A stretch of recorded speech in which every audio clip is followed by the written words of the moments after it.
우리가 과거에 예수 믿기 전에는 죄로 인해서 하나님의 진노와 심판, 영원한 지옥 형벌에 처해졌지만은 하나님의 사랑의 복음을 듣고 깨닫고 난 후에는 죄를 회개하고 그리고 예수를 나의 구주와 주님으로 영접하는 순간 죄사함과 더불어 우리 모두가 하나님의 자녀가 되었습니다. 그래서 우리가 기도할 때마다 맨 처음에 어떻게 기도를 시작합니까? 여러 가지 내용을 말하지만 기도의 대상은 하늘에 계신 우리 아버지요.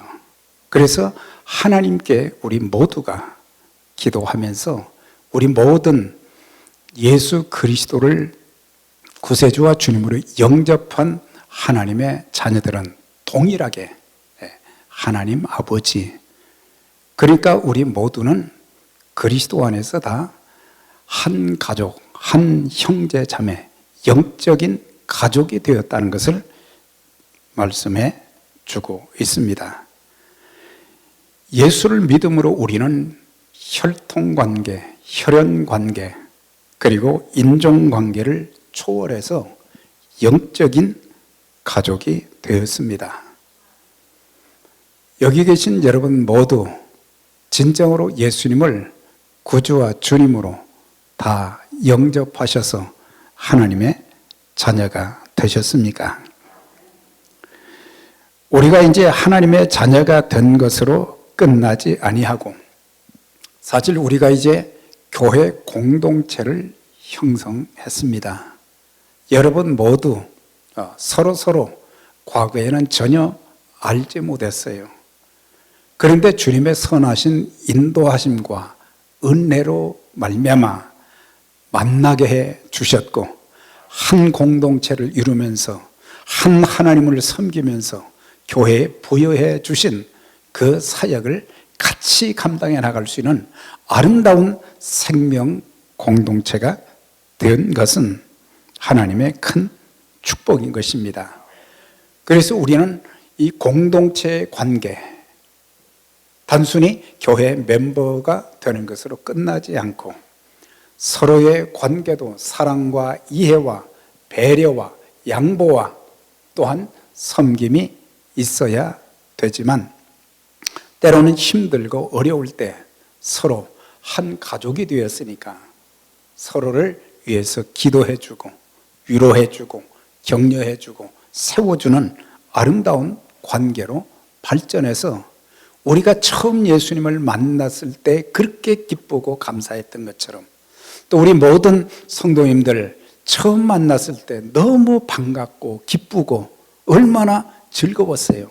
참 저런 분을 하나님께서 보내주시고 만나게 해주신 거, 그때 얼마나 참 하나님께 감사하고 서로 기쁨을 나누고 또 힘들 때는 서로 이렇게 서로의 그 도움을 주고받으면서 참 그랬는데 세월이 지나면서 점점 그렇지 못할 때가 많잖아요. 우리가 처음 만났을 때 그 귀한 마음으로 주님 앞에 가는 날까지 하나님과의 관계도 또 성도와의 아름다운 관계도 계속 지속되면서 서로에게 기쁨이 되고 또한 축복이 되는 그런 관계로 발전해 나가기를 주의 이름으로 축원합니다. 오늘 이 본문은 예수님께서 12제자를 선택하신 뒤에 이제 다니시면서 사역을 계속 하시는데 어느 집에 갔는데 사람들이 엄청나게 많이 모였어요.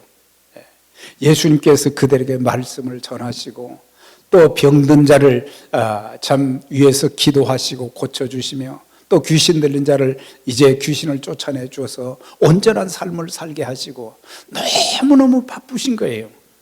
그래서 성경에 보니까 식사할 틈도 없었다 그랬어요. 그만큼 예수님이 바쁘신 가운데 어떤 사람들이 와가지고 지금 말씀 전하시고 사역하시는 예수님께 와서 선생님 지금 밖에 당신의 어머니와 당신의 동생들이 지금 찾아왔습니다. 네. 그랬을 때 주님께서 이런 말씀하셨어요. 누가 내 어머니며 누가 내 형제들이냐 그랬어요. 어떻게 보면 좀 섭섭한 그런 소리로 들릴 수도 있잖아요. 네.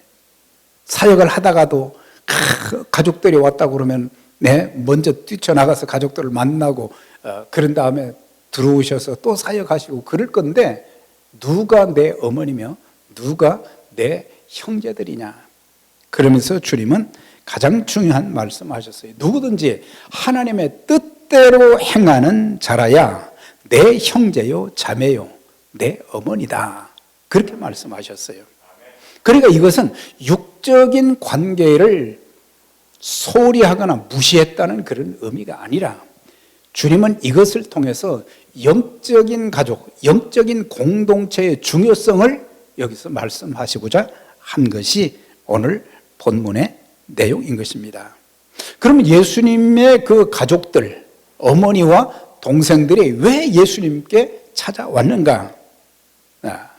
그 이유는 예수님에 대한 안 좋은 소문이 계속 돌고 있었기 때문에 어떤 좋지 않은 소문이 있었느냐?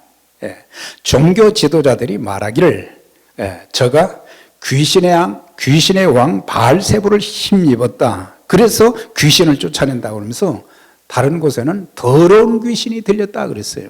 귀신 들렸다 그랬어요. 또 다른 구절에 보면 미쳤다 그러거든요.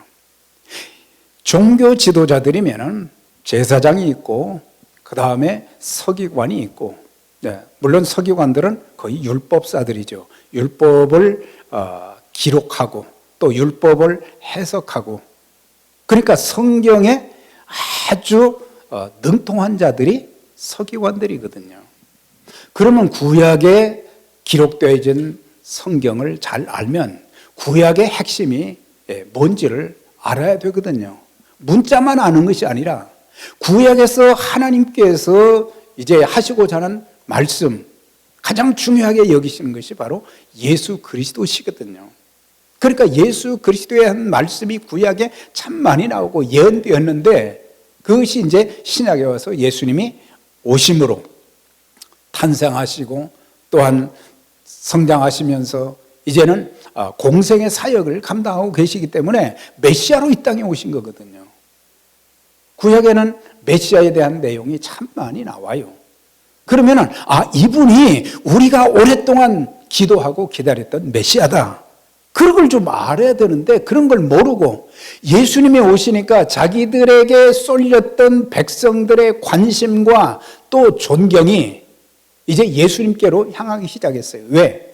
예수님께서는 가난한 자들을 위로해 주시고 필요한 것을 공급해 주시고 귀신 쫓아내 주셔서 온전한 삶을 살게 하시고 병든 자 고쳐주시고, 그래서 사람들이 예수님이 가는 곳마다 그냥 인산인해를 이루고 있고, 그러다 보니까 그들에게 시기하는 마음이 생겼어요. 그러니까 앞부분에서는 그들이 얼마나 영적으로 무지했는가, 성경에는 능통하다고 하면서 핵심인 예수 그리스도의 오심에 대해서 그들은 깨닫지도 못했을 뿐만 아니라 영적인 안목이, 영적인 눈이 가려워져서 예수님이 메시아로 이 땅에 오셔서 그 사역을 감당하시는데 예수님을 알아보지도 못하고 또한 괜히 시기하는 그런 마음이 생기고, 사실 종교 지도자들이 예수님을 십자가에 못 박은 것도 빌라도 총독이 정확하게 지적을 했잖아요. 예수님이 죄가 있는 것이 아니다. 시기하는 마음이 있었기 때문에 고소를 했고 죽이려고 그렇게 불법 재판도 하고 그랬다는 것을 다 알고 있었어요. 그러다 보니까 이 사람들이 예수님에 대해서 악선전을 하게 된 거예요.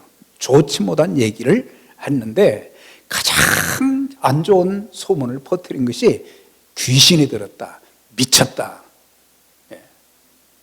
그러니까는 가족들이 그 얘기를 듣고는 예수님께 찾아온 거거든요. 우리가 이런 내용을 통해서 그들은 예수님이 어떤 분이신지를 정확하게 알지 못했고 예수님이 하시는 사역을 제대로 이해하지 못했고 인간적으로만 생각을 한 거예요. 우리가 다른 사람들에 대해서 얘기할 때 사실관계를 확인하고 난 뒤에 우리는 말을 해야 돼요. 우리는 자세한 내용도 모르면서 소문만 듣고 다른 사람들을 정죄하고 판단하는 그런 오류를 범해서는 안 되는 거예요. 설사 그런 일이 있다고 할지라도 영적인 가족들은 감싸주고 세워주고 위로하고 그렇게 해서 다시 일어날 수 있도록 다시 잘못되지 않도록 도와주는 것이 그게 가족이잖아요. 예수님의 가족들조차도 처음에는 예수님이 어떤 분이신지를 잘 몰랐어요. 이분이 메시아로 오신 구원자이시다. 이걸 알지를 못했던 거예요.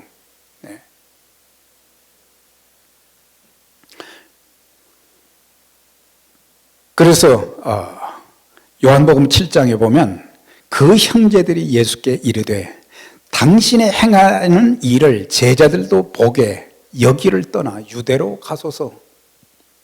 예수님의 인기가 높아가고 그러니까 앞으로 예수님이 정치적으로 큰 일을 할까 그런 생각을 하고는 이 갈릴리, 원래 예수님의 사역의 본거지가 갈릴리였는데 갈릴리 시골에서만 있지 말고 유대로 가소서. 유대라는 것은 이제 남쪽을 말하는데 사실은 예루살렘을 말하는 거예요. 유다의 예루살렘성. 거기는 사람들이 많이 사는 도시잖아요. 그러니까 사람들이 많이 보이는 데서 이제 병자도 고치고 귀신도 쫓아내주고 뭐 그렇게 하라는 거죠. 스스로 나타나기를 구하면서 묻혀서 일하는 사람이 없나니 이 일을 행하려거든 자신을 세상에 나타내소서. 그러니까 예수님의 본질, 예수님의 본체를 이 가족들은 그걸 잘 모른 거예요. 그 다음에 이런 내용이 있어요. 이는 그 형제들이라도 예수를 믿지 아니함이라. 예수를 믿지 않다 보니까 영적인 것에 대한 무관심, 무지. 그래서 인간적으로 생각한 거예요. 예수님 제자들도 마찬가지였잖아요. 예수님의 왕이 되시면 오른쪽에 왼쪽에 앉게 해달라 그런 얘기를 했어요. 그래서 주님께서 인자에 온 것은 섬김을 받으려 함이라. 섬기려 하고 많은 사람의 대속물로 주려 함이니라. 주기 위해서 이 땅에 오셨다. 그렇게 말씀을 하신 것을 볼 수 있어요. 이렇게 처음에는 예수님의 가족들도 예수님을 이해하지 못했지만 나중에는 이제 깨닫고 믿음을 갖게 되었고 그래서 주를 위해서 귀하게 쓰임 받았는데 특별히 예수님의 동생 야고보가 있어요. 야고보는 야고보서를 기록한 하나님의 사람으로서 귀하게 쓰임 받은. 그래서 세월이 지나면서 그들이 믿음을 갖게 되고 또한 주님을 이해하게 되었고 또한 주님이 메시아가 되신다는 것을 깨닫게 된 것을 보게 됩니다. 우리가 적어도 우리가 가족 관계에 있어서 중요한 것이 있는데 그건 뭐냐면 밥상 공동체만 되면 안 된다고 하는 거예요. 그러니까 끼니 때가 되면 가족들끼리 같은 식탁에 앉아서 밥은 먹지만은 사실 그 가족들의 고통과 아픔, 힘든 것, 고민하고 갈등하는 것 그런 것들 우리는 모른 채 밥만 먹는 것으로 끝날 때가 많거든요. 무엇 때문에 지금 밤잠을 자지 못하고 눈물 흘리며 힘들어하는 그런 것들을 좀 캐치하면서 위로해주고 또 도와주고 격려를 해주고 그렇게 해서 다시 일어날 수 있도록 해주는 것이 가족 공동체거든요. 조금 잘못했을 때도 있고 실수했을 때도 있고 그렇지만은 가족이기 때문에 마찬가지로 영적인 가족들 교회 공동체도 마찬가지예요. 우리가 단순히 여기 와서 예수 믿고 예배 드리고 그걸로 끝나는 것이 아니라 아름다운 영적 공동체로서의 역할을 잘 감당해 나가면서 서로를 위해서 기도해 주고 격려하면서 세워주고 또한 도와주고 그러면서 우리가 힘을 합해서 하나님이 기뻐하시는 복음의 사역을 우리가 감당할 수 있어야 되는데 사실 세월이 많이 지났어도 상대방을 잘 이해하지 못하는 그런 모습들이 우리들에게 많이 있는 것을 볼 수가 있습니다. 예수님께서는 모친과 동생들이 왔다는 말을 들으시고 나가보지도 않고 누가 내 모친이며 내 동생들이냐 그렇게 하신 것은 가족관계를 무시한 것이 아닙니다. 우리가 성경에 보면 예수님께서 육신의 가족관계를 아주 중요하게 여기셨어요. 또한 사도 바울도 그의 모든 여러 서신들을 통해서 보면 그리스도 안에서 함께 구원 공동체가 된 그 사람들, 가족 공동체뿐만 아니라 영적인 공동체 이런 것에 굉장히 많은 관심을 가지고 있었어요. 요한복음 19장 26절 이하에 보면 예수님께서 십자가에 못 박혀 돌아가시기 직전에 7마디의 말씀을 하셨어요. 7마디의 말씀 중에 그 중에 하나가 뭐였어요? 자기 육신의 어머니 마리아의 노후를 요한에게 부탁을 했어요. 보라 내 어머니라 그랬어요. 그러니까 하나님 아버지의 뜻을 이루는 삶을 사시면서도 육신의 몸을 입고 이 땅에 태어나게 된 자기의 어머니를 이렇게 부탁하는 것은 이제 십자가에 못 박혀 죽으시면은 더 이상 어머니를 돌보아 드릴 수가 없잖아요. 그러니까 그것을 요한에게 부탁을 했고 요한은 예수님의 그 부탁을 받고 기록에 의하면은 마리아가 이 세상을 떠나는 그날까지 그렇게 지극정성으로 잘 섬겼다는 그런 기록이 있어요. 그래서 육신의 가족도 중요하게 여겨야 되죠. 눈에 보이는 부모님들의 노후를 생각하면서 힘들고 어려운 것들을 보면서 도와드리고 기쁨과 즐거움으로 부모님이 노후를 지낼 수 있도록 해주는 그런 일. 바울은 에베소 6장 1절 2절에 보면 자녀들아 너희 부모를 주 안에서 순종하라 내 아버지와 어머니를 공경하라 그랬어요. 그러니까 육신의 가족관계를 부정한 것이 아니죠. 내 아버지와 어머니를 공경하고 그리고 순종하라 그랬어요. 살아계실 때 잘해야 된다고 하는 거죠. 우리의 자녀들은 다 우리보다 똑똑하잖아요. 그래서 노인들을 무시하기가 쉽습니다. 그래서 공경보다는 또한 순종이 없고 그래서 때로는 부모님들이 마음 아픈 것은 어떤 다른 것보다도 부모님의 마음을 헤아려 주지 못하는 부모님을 공경하는 그런 모습이 보이지 않는 그것이 굉장히 마음 아픈 거죠. 우리 모두는 육신의 부모님께도 효도하는 자녀들이 다 되어야 되는 것입니다.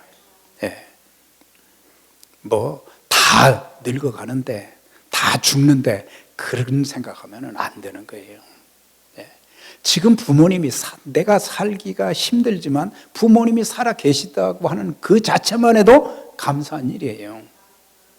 그것만 해도 복이라고요. 때가 되면 돌아가시지 그게 아니죠.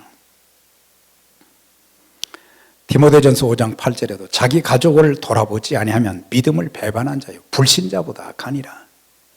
예수 안 믿는 사람들도 자기 가족들을 돌아보고 잘하는 사람들이 얼마나 많습니까? 하물며 하나님의 자녀된 자들이 예수님을 믿는다고 하는 자들이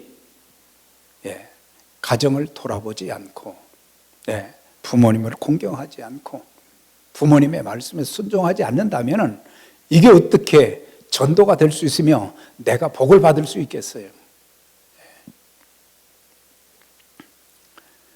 그래서 성도는 자기 가족을 잘 다스리고 가정의 큰 일, 작은 일을 좀 책임성 있게 책임져 주고 사랑하고 희생하는 모습이 보여져야, 그래서 육적 가족 관계의 행복함이 이런 것들을 통해서 있게 되는 것입니다.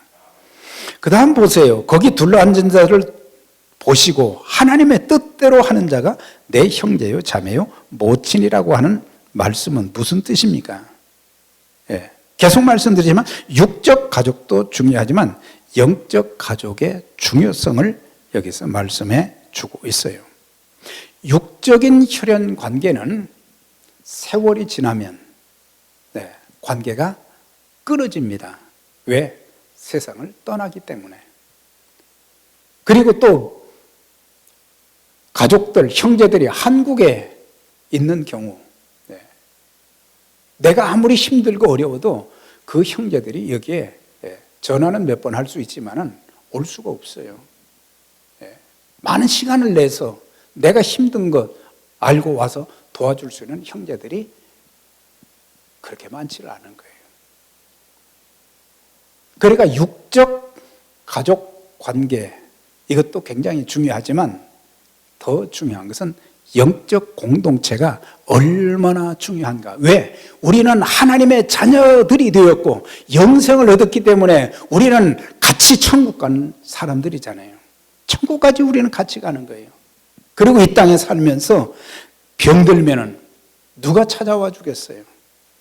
영적인 공동체, 영적인 가족들이 관심 가지고 기도해 주고 또 찾아주고 도와주고, 우리가 살다 죽으면 장례식에 참여할 사람들이 누구겠습니까? 멀리 있는 사람들, 가족관계가 끊어지고 세상을 떠난 그런 가족들은 올 수도 없지요.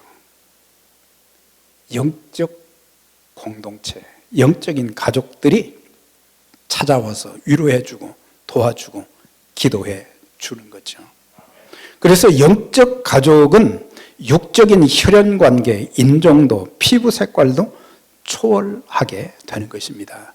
그래서 우리가 개인적으로 하나님과의 부모 자녀 관계도 잘 유지해야 되지만 우리가 신앙생활하면서 내 신앙도 잘 지키지만은 가족 공동체, 구성 공동체들과 더불어 아름다운 관계를 유지하고 서로에게 유익이 되어지고 서로를 위로해주고 격려해주고 양보해주고, 우리가 그렇게 될 때에 우리가 하나님 나라 가는 날까지 좋은 관계를 유지할 수 있는 거예요. 여러분들, 우리가 그냥 나 예배 드리고 가면 그것으로 끝난다고 생각하지 마시고 우리를 가르쳐서 영적인 가족이라고 그러잖아요. 우리가 지금은 음식을 주일 예배 후에 먹지 못하지만 우리는 한솥밥을 계속해서 먹어왔어요. 그건 뭐예요? 단순히 밥만 먹고 헤어지는 공동체가 아니라 아름다운 교제를 나누고 서로 힘들고 어려운 거 같이 또 이제 나누면서 기도가 필요하면 기도 좀 해주세요. 그렇게 하면 또 그분들이 관심을 가지고 기도해주고 내가 필요할 때 도움을 주고 그렇게 하거든요. 가족들에게 꼭 있어야 될 것이 무엇이겠습니까? 아름다운 대화가 있어야 돼요. 가정과 교회에서 풍성해야 될 것은 뭐냐면 소통입니다. 소통. 이걸 다른 말로 대화라고 그러지만 사실 가족들이 집안에서 가족 구성원들끼리의 서로 고통스러운 마음, 힘든 것, 무엇 때문에 지금 고민하고 갈등하는지 그런 것들을 헤아려 주지 못하고 밥만 먹고 그냥 헤어진다고 하면, 계속 밥만 먹는 가족 관계가 된다면 무슨 유익이 있겠어요? 그래서 가정에서는 대화가 많아야 돼요. 자녀들이 왜 힘들어하는지 그거는 부모들이 좀 들어줄 수 있어야 되고, 또 좀 지혜 있고 총명 있는 자녀들은 부모님이 지금 힘들어하시는 것이 무엇인가 그걸 알고 위로해주고 소망을 불어넣어주고 즐거운 마음으로 남은 생애를 살 수 있도록 도와주며, 그래서 말 한마디 한마디가 참 서로에게 위안이 되어지고 용기가 솟고, 그리고 이런 자녀들 때문에 참 내가 이렇게 감사하게 하루하루를 지낸다, 그럴 수 있어야 되잖아요. 그래서 밥상 가족을 넘어서야 되는 것입니다. 남편과 아내 대화가, 진정한 대화가 있습니까? 네. 우리는 참 부부끼리 참 아름다운 대화의 교제가 좀 많이 있으면 행복한 부부 생활을 해나가고, 내가 당신 때문에 이렇게 힘을 얻고 내가 이 어려운 일이 있어도 잘 이겨나갈 수 있었다, 당신이 아니면 나는 아무것도 할 수 없는데, 그런 그 마음, 부모 자녀 간에도 대화가 좀 있어야 되고, 형제들끼리도 자매들끼리도 대화의 소통이 이루어져서, 그래서 고민과 갈등, 아픔, 가족의 마음속에 추구하는 인생의 목표에 대한 진지하게 마음을 열고 대화하는 것. 네. 그래서 교회도 마찬가지예요. 성도들끼리 대화가 좀 있으면서 소통하게 되면 상대방을 더 잘 이해할 수 있다는 거예요. 종종 어떤 경우에는 참나 저분 이해할 수 없다 그러는데, 대화를 하다 보면은 마음이 열리면서 속에 있는 것들을 얘기하다 보면은 저분이 이래서 이해가 된다. 그런데 남의 사정, 속사정을 전혀 몰라주기 때문에 저 사람이 하는 그런 그 모습이, 행동이 이해가 안 될 때가 많거든요. 그래서 교회 안에도 소통이 되어야 된다. 하나님과의 소통도 있어지고 성도들끼리의 소통도 있어지고, 그리고 힘들면 창피하다고 생각하지 마시고 저 좀 위해서 기도 좀 해주세요. 그렇게도 좀 할 수 있는 거고. 네. 우리 모두의 기도를 하나님이 다 들어주십니다. 왜? 하나님의 자녀가 다 되었기 때문에 다 들어주시는 거거든요. 그러면서 하나가 돼야 되죠. 소통이 이루어지고 하나가 돼야 돼. 이렇게 가족 구성원들 이게 보면은 그 사람들의 인격에 대한 것을 이렇게 좀 조사를 해보다 보면 다 성격이 달라요. 혈통은 같은데 각자의 인격 성향이 다 다르더라고요. 예를 들어서 교회에서도 우리 했지만 주도형이 있고 사교형이 있고 또 안정형이 있고 신중형이 있잖아요. 그런데 이 장점은 아무 문제가 안 돼요. 그런데 단점이 사람마다 다 있어요. 여러분들 없으신가요? 저도 가만히 보면은 단점이 굉장히 많아요. 단점이 많아요. 여러분들에게도 참 귀한 분들 많고 좋은 장점들 너무 많아요. 그래서 참 감사할 때도 많지만 어떤 때는 그 단점이 있는데, 그 사람의 그 단점을 내가 커버해 주면서 받아들여 주면서 이해하게 되면, 이해하고 받아들여 주면 그 사람과의 문제가 없는 거예요. 그런데 우리는 안 받아주거든요. 그래서 그 단점이 아름다운 영적 공동체의 인간 관계를 깨트리는 요소가 된다고 하는 거예요. 우리 모두 부족한 점이 있지만 서로 위로해주고 격려해주고, 말하기가 그러면은 그냥 조용히 기도해주고, 그리고 사실 가장 힘들 때 그 사람들이 내 옆에 있어 주는 것만 해도 큰 위로가 될 때가 있잖아요.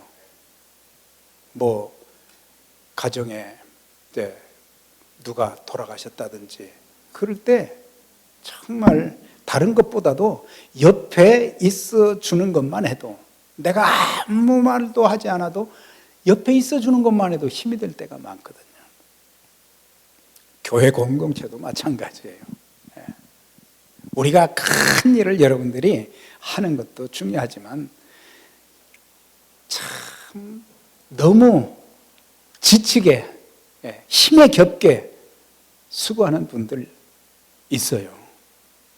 여러분들 그분들을 위해서 참 기도해주고 또 말 한마디라도 격려해주고 축복해주고 그럼 얼마나 힘이 나겠어요. 저 사람들은 당연히 하는 것으로 알고 있는데 뭘 당연히 합니까? 그래서 영적 가족들은 가정 공동체와 마찬가지로 우리가 같은 그리스도 안에서 형제 자매가 되었으니까 나는 받기만 하고 저 사람들은 주기만 하는 것으로 그렇게 알지 말고 다 받을 권리도 있고 받아야 될 것들이 다 많은 사람들이잖아요.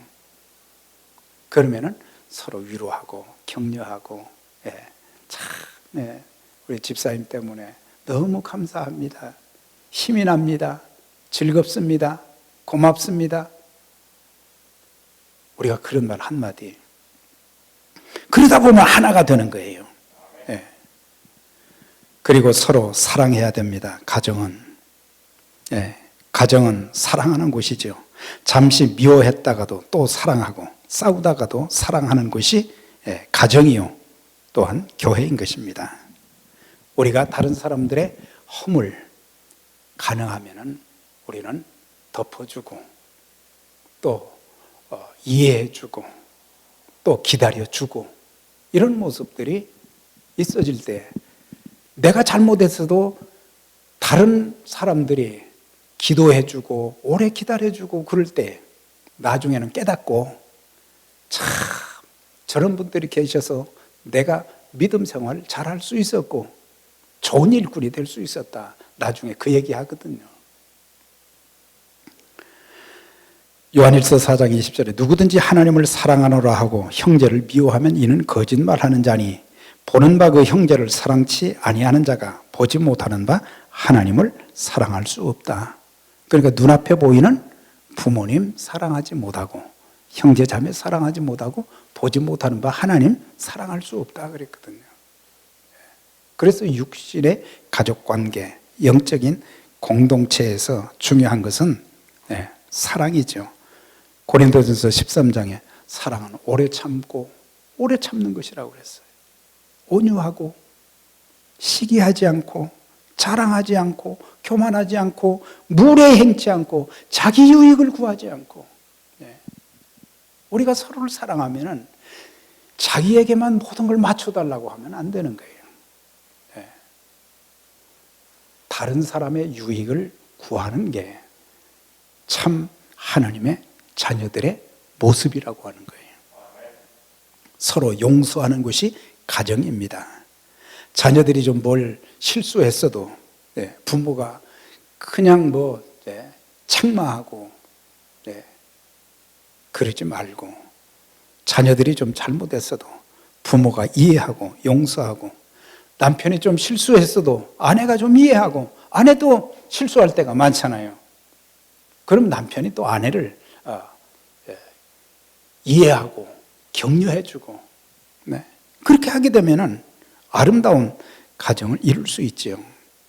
서로 감싸주는 것이 가정인 것처럼 영적인 관계인 성도들끼리도 서로 관용을 베풀고 서로 허물을 덮어주고 맺힌 것이 있으면 풀고 기분 나쁜 것은 잊어버리고 서로 웃으며 사는 그런 아름다운 공동체로 우리 교회가 지금까지도 잘 하셨지만 앞으로 더 잘 감당할 수 있기를 바랍니다. 이제 중요한 것은 35절에 하나님의 말씀을 듣고 그 뜻대로 하는 자라야 내 어머니요 형제요 자매니라 주님 말씀하셨어요. 예수님께서 이 땅에 오신 것은 스스로 이렇게 말씀하셨어요.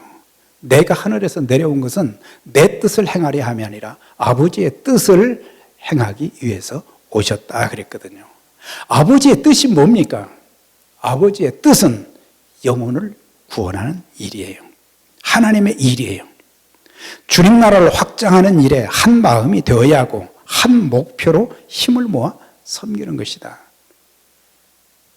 사실 우리는 교회를 통해서 믿음을 갖게 되고 교회를 통해서 신앙이 성숙하고 교회를 통해서 많은 복을 받는 것. 그런데 그 이상의 것이 있어야 되는 것은 뭡니까? 우리가 하나님의 자녀들이기 때문에 하나님의 꿈, 하나님의 뜻, 하나님의 소망이 무엇인지를 알고 그 일을 위해서 우리가 서로 연합하는 거예요. 힘을 합하는 거예요. 예. 지금 우리가 살고 있는 이 시대, 팬데믹으로 인해서 통계를 보면 전 세계적으로 300만 명이 죽었다는 거예요. 미국에서는 56만 명이 죽었대요. 이 힘든 상황 가운데서 왜 하나님께서 저와 여러분들을 살려주셨을까? 그 사람들이 우리보다 못해서 죽은 건 아니잖아요. 하나님이 살려주신 것은 영적인 아름다운 공동체를 이루면서 공동의 목표를 가지고 하나님을 위해서 쓰임받아야 될 것을 아시고 우리를 지켜주셨다는 거예요. 네, 그걸 아시고. 그래서 우리는 교회를 통해서 복음이 전해지고 교회를 통해서 하나님 나라가 확장되어 가기 때문에 우리는 교회에 대해서 무관심하면 안 됩니다. 네. 나만 생각하지 말고 하나님의 일을 생각하면서 우리 교회가 더 기왕 하나님이 기뻐하시는 아름다운 교회로서 세워지고 더 많은 영혼, 더 많은 사명을 감당하기 위해서는 우리가 힘이 되어야 되는 거예요. 받기만을 바라지 말고 내 작은 힘이지만 나 교회에서 목사님 기도하겠습니다. 내 신앙도 지키지만 내가 이제 교회 나가서 예배도 드리고 서로 힘을 합하겠습니다. 이게 교회 구성원들, 교회 공동체에 속한 멤버들이 할 일이라고 하는 거예요. 사랑하는 여러분, 우리가 이런 마음을 가지고 우리가 육적 가족 공동체도 잘 이루어서 행복한 가정을 이루시고 또 교회 공동체도 잘 세워나가셔서 교회를 통해서 하나님의 은총과 축복이 넘치고 더 많은 사역을 잘 감당해서 참 하나님 나라 확장하는 일에 복되게 쓰임받는 저와 여러분들이 되시기를 주의 이름으로 축원합니다. 하나님 아버지 감사합니다. 오늘도 우리에게 주신 말씀을 기억하면서 저희들 참 육신의 가족들과의 관계도 영적인 가족 관계도 잘 세워나가면서 일평생 하나님께서 우리에게 주신 그 복음의 사명을 위해서 복되게 쓰임받게 하시고 저들의 가정이 행복하게 하시고 주님의 몸된 교회가 행복하게 하시고 큰 힘을 연합하는 힘을 통해서 하나님이 기뻐하시는 그 귀한 사역들이 더 많이 이루어지는 귀한 역사가 있도록 하나님 도우시고 축복해 주옵소서. 예수님 이름으로 기도드립니다. 아멘.